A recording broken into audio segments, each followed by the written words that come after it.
The Proctor, just like my personal journey, has taught me valuable lessons that I can apply for my everyday life.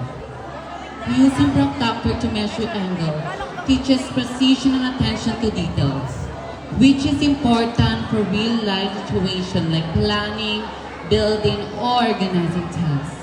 As a grade 10 student working with geometry angle, helping me to strengthen my critical thinking and my problem-solving skills. In life, challenges can be often feel like geometry problem, but in logical thinking, we can find a solution.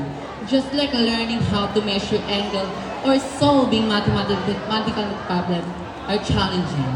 Life throws challenges at us too.